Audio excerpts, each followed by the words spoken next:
la Chine vient de rendre illégal le fait de commercialiser une voiture comme autonome sans données concrètes prouvant exactement où le système atteint ses limites et plusieurs marques actuellement sur le marché ne peuvent tout simplement pas passer ce test.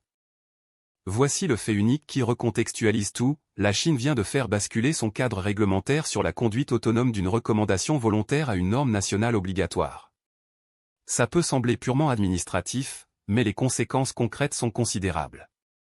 Sous l'Ancien Régime, une marque pouvait revendiquer une couverture NOA sur 200 villes, citer des chiffres d'intervention au kilomètre que personne ne pouvait vérifier, et balancer des formules comme « compatible L3 » sans jamais préciser ce que ce L3 signifiait réellement dans leur véhicule.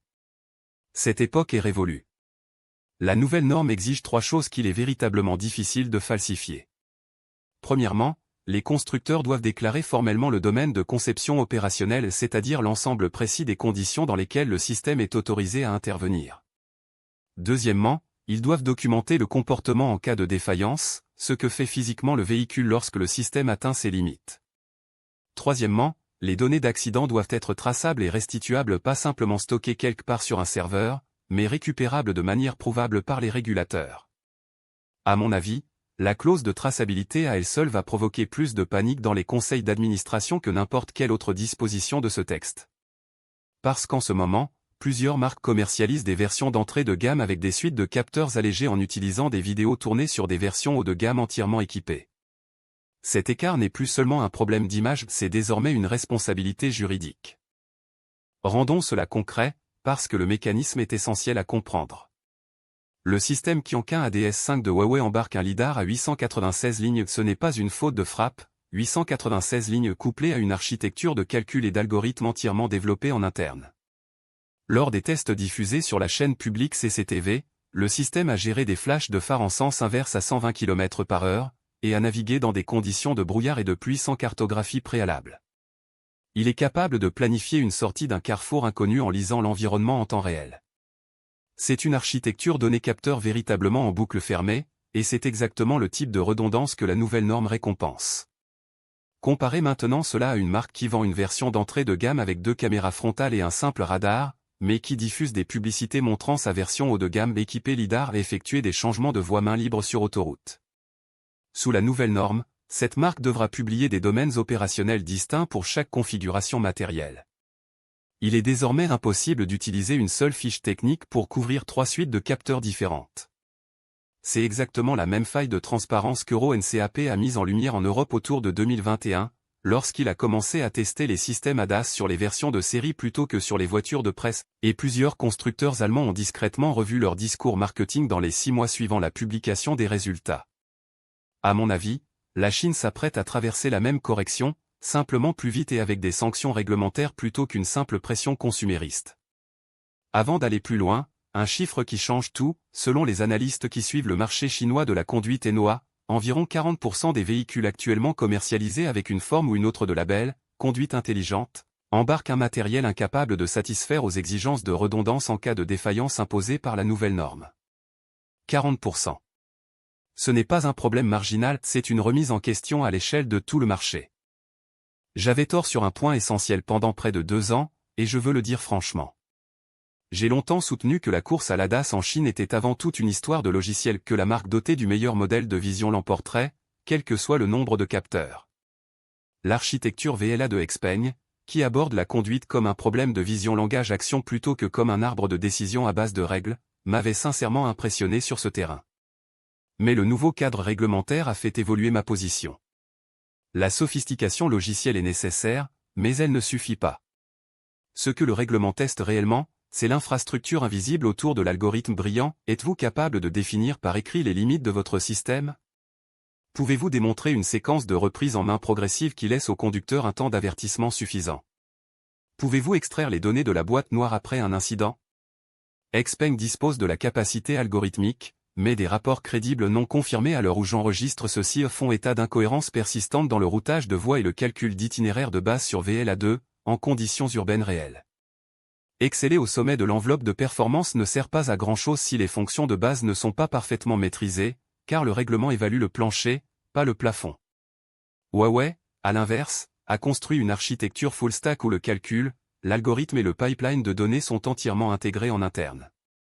Cette intégration verticale rend structurellement plus simple la production de la documentation de traçabilité qu'exige le règlement. Vous ne dépendez ni d'un fournisseur de puces tiers ni d'une couche de perception sous licence pour vous transmettre les journaux d'événements. Cela rappelle ce que Tesla a appris en 2022, lorsque la NHTSA a réclamé les données d'incidents liés à Autopilot. Tesla a pu les fournir plus vite que n'importe quel constructeur traditionnel, précisément parce que chaque couche de la pile technologique lui appartenait. L'intégration verticale n'est pas seulement une question de coût.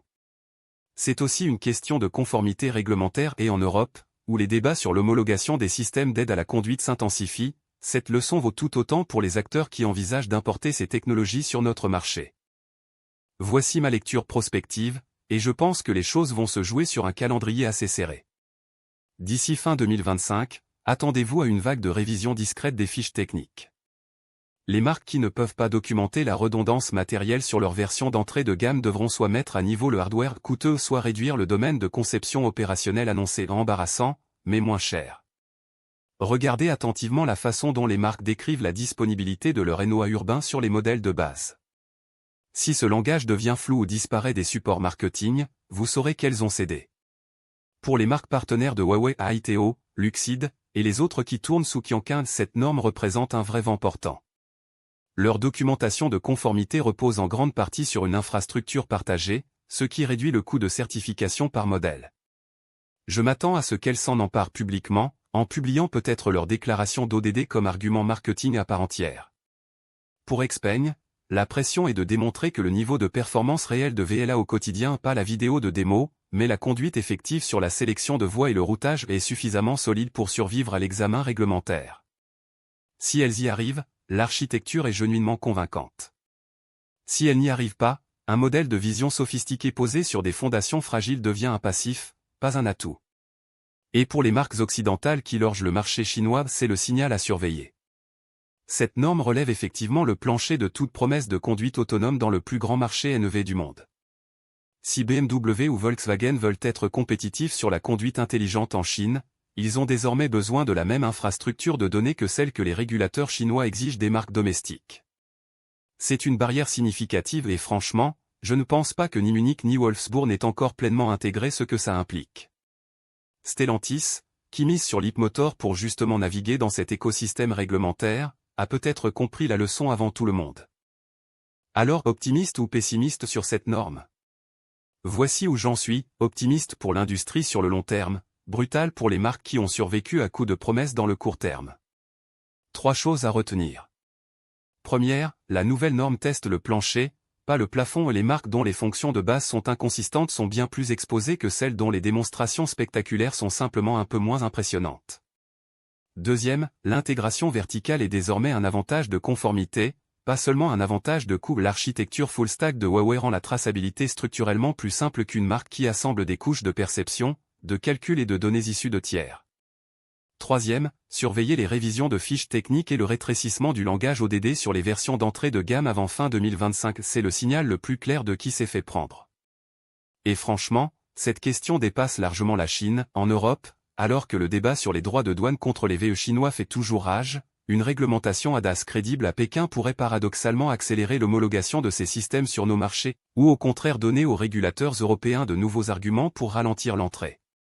Voici la question que je vous pose en commentaire: pensez-vous que des réglementations comme celle-ci accélèrent le déploiement de l'ADAS chinois sur les marchés mondiaux, ou est-ce que tout se grippe pendant que les marques courent après la conformité?